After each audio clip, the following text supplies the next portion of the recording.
안녕하세요. 엉클즈의 돈돈 주간경제뉴스. 오랜만에 주간경제뉴스로 여러분들을 만나뵙습니다. 새해 들어서 뉴스들이 여러 가지가 많이 나왔죠. 경제와 관련된. 여전히 코로나의 영향력이 강한 그 경제시장인데, 경제금융시장에 대해서 좀 직접적인 뉴스는 아닐지 모르지만 여러분들하고 같이 생각해보는 시간을 마련해 보도록 하겠습니다. 먼저 지난 2월 말 정도에 나왔던 기사인데, 작년 한국 경제 성장률 15개 주요국 3위, 1위는 중국이고 2위는 노르웨이다.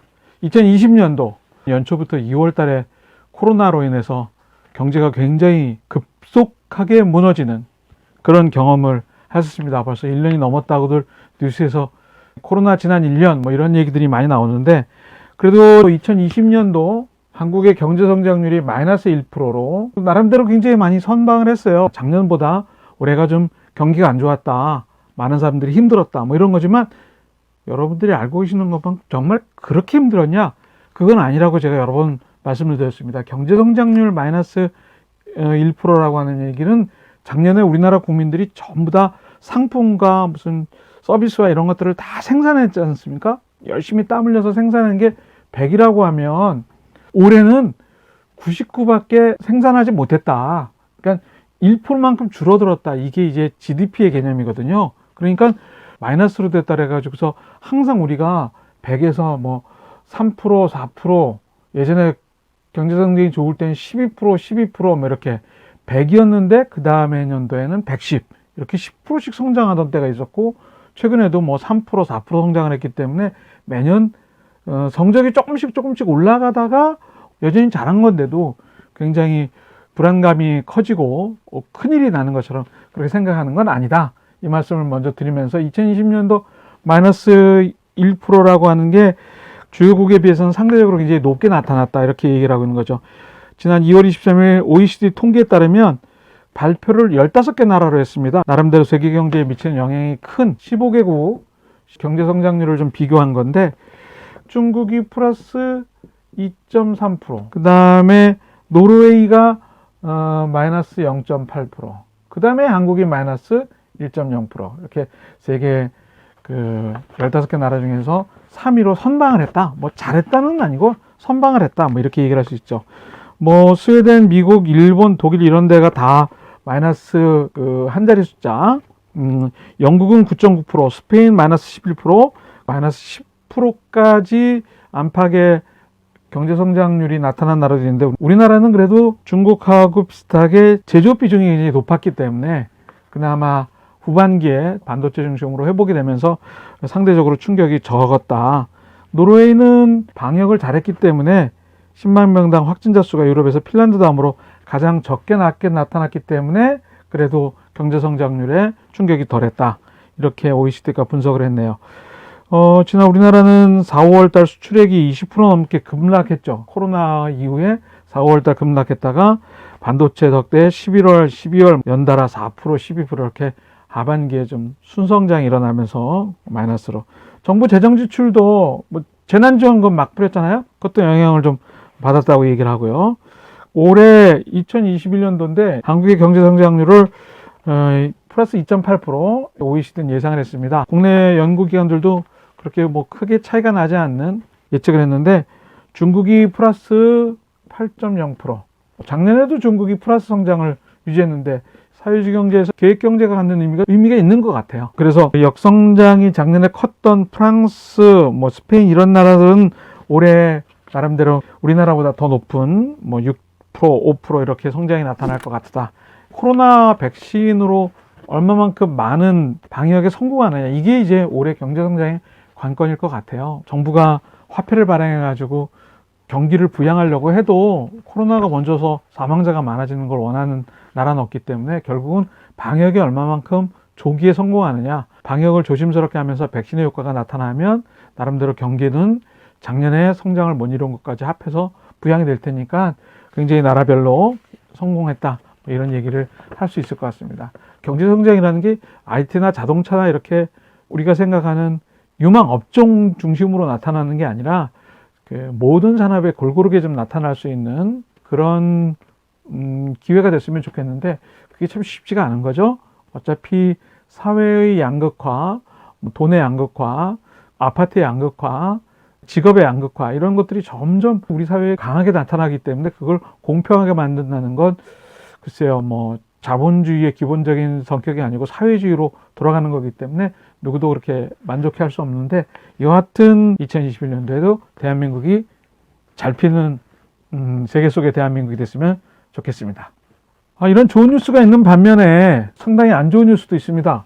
바로 대한민국의 앞으로 10년, 20년 먹을거리에 대한 고민을 하다 보면 이 문제가 얘기를 안 해줄 수가 없어요. 바로 OECD가 출산율과 관련된 얘기도 했거든요. 한국의 출산율이 OECD 여러 나라 중에서 어떠냐, 그 다음에 낳아도 가장 늦게 낳는 나라 한국. 2020년도가 사실 의미가 있는 한 해인 게 자연적으로 인구가 줄어들었어요. 우리나라가 인구가 계속 증가하다가 작년에는 인구가 감소를 했죠. 고령화 여파로 사망자 수가 늘어나는 것도 있지만 사실은 이 출산과 관련된 부분이 더 영향이 크죠. 줄어들기 시작하는 것이 눈에 보이는 그런 데드크로스가 발생한 건데, OECD가 평균 여성이 평생 동안 낳는 아이의 숫자가 1.63명인데 한국은 0.84. 이게 한국이죠, 한국. 그냥 거의 반입니다. 이 말의 의미가 크죠.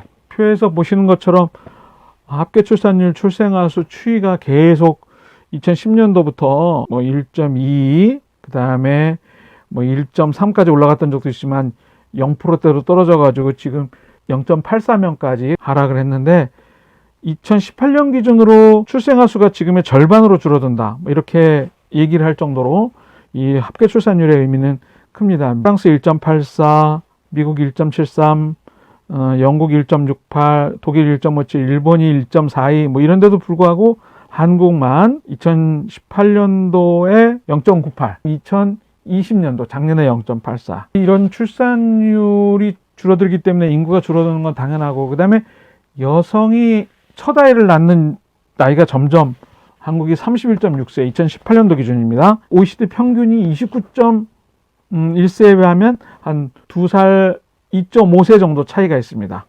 둘째 아이 평균 출산 연령은 33.9세, 셋째 아이는 35.3세니까 이게 점점 적게 낳기도 하지만 늦게 낳기도 한다. 이게 한국의 인구가 자연 감소하는데 영향을 미친 여성의 출산율과 관련된 부분이고요.